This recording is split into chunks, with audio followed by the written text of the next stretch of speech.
Assalamualaikum warahmatullahi wabarakatuh. Halo Ananda Ibu semuanya, jumpa lagi dengan Ibu Neni.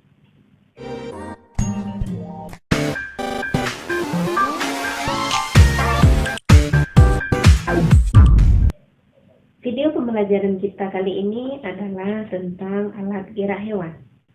Tapi sebelum kita mulai pembelajaran kita, marilah kita berdoa menurut agama dan kepercayaan kita masing-masing. Berdoa mulai. Selesai. Tapi sebelum kita mulai, jangan lupa untuk menekan tombol subscribe dan lonceng notifikasinya supaya tidak ketinggalan dengan video selanjutnya. Dan jangan lupa untuk share video ke teman-teman dan sosmed. Tema pembelajaran kita adalah tema 1, yaitu organ gerak hewan dan manusia, dengan muatan pembelajaran IPA. KD IPA kali ini 3.1, menjelaskan alat gerak dan fungsinya pada hewan dan manusia, serta cara memelihara kesehatan alat gerak manusia. Judul materi kita kali ini adalah tentang alat gerak hewan. Tujuan pembelajaran pada video kali ini diharapkan Ananda Ibu dapat mengetahui dan menjelaskan tentang fungsi alat gerak pada hewan.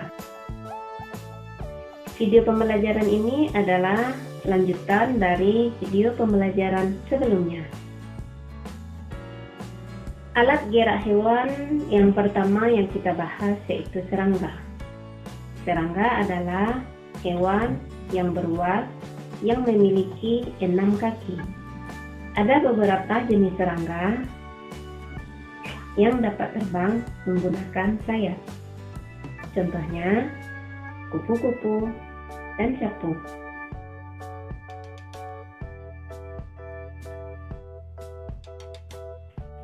Ada pula jenis serangga yang menggunakan kaki untuk berjalan dan melompat. Contohnya adalah semut dan belalang.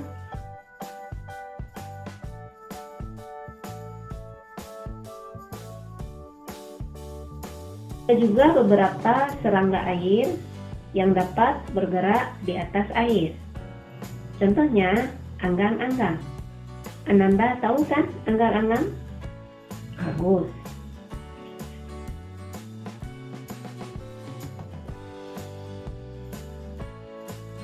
Alat gerak hewan yang kedua yang kita bahas adalah ikan. Ikan adalah hewan yang hidup di air, yang bernafas menggunakan insang. Ikan bergerak menggunakan sirip.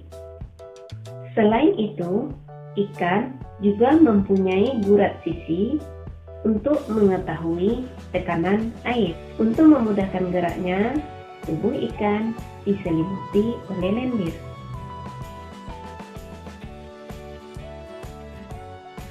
Alat gerak hewan yang ketiga adalah amfibi.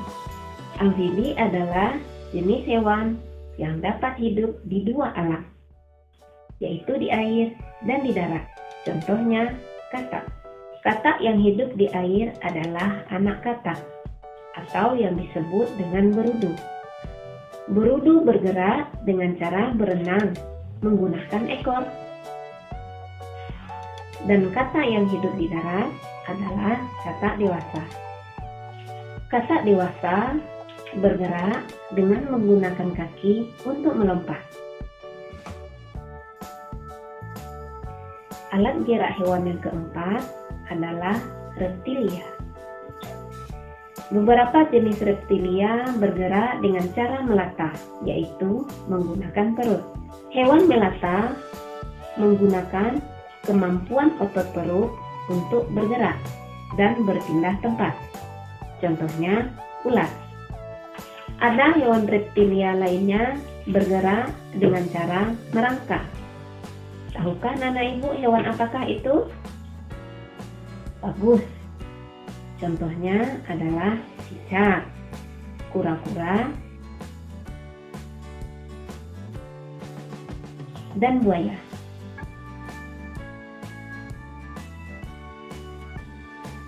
Hewan selanjutnya kita bahas hewan yang kelima, yaitu burung. Beberapa jenis burung ada yang bergerak menggunakan sayap. Struktur tulang burung berbeda dengan hewan yang ada di darat. Struktur tulang sayap memiliki rongga, sehingga memudahkan burung untuk terbang. Ada pula jenis burung yang tidak dapat terbang. Itu adalah burung pinguin dan burung unta. Burung juga mempunyai kaki yang berfungsi untuk berjalan, hingga pidahan, dan mencengkram mangsa.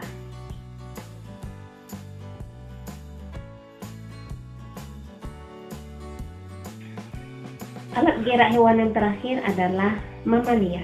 Mamalia adalah jenis hewan yang memiliki rambut dan kelenjar susu, atau yang disebut juga dengan hewan menyusui. Alat gerak pada hewan mamalia ada beberapa macam. Yang pertama ada sepasang tungkai depan dan sepasang tungkai belakang. Tungkai atau alat gerak hewan mamalia dapat berupa 4 kaki. Contohnya kelinci, kuda, sapi, dan kucing, dan beberapa hewan lainnya. Yang kedua, ada pula hewan mamalia yang memiliki sepasang tungkai bagian depan berfungsi sebagai tangan dan sepasang tungkai belakang berfungsi sebagai kaki. Contohnya monyet dan kera. Selanjutnya, ada pula hewan mamalia yang memiliki tungkai bagian depan termodifikasi sebagai sayap, sehingga dapat terbang. Contohnya kelelawar. Dan hewan mamalia yang terakhir adalah hewan mamalia yang dapat hidup di air dan tidak mempunyai kaki. Alat gerak hewan mamalia air berupa sirip dan ekor. Contohnya ikan paus dan ikan lumba-lumba. Demikianlah materi pembelajaran kita kali ini. Semoga apa yang Ibu berikan hari ini dapat bermanfaat bagi Ananda semuanya. Kita sudahi dengan membaca Alhamdulillahirabbil alamin. Assalamualaikum warahmatullahi wabarakatuh.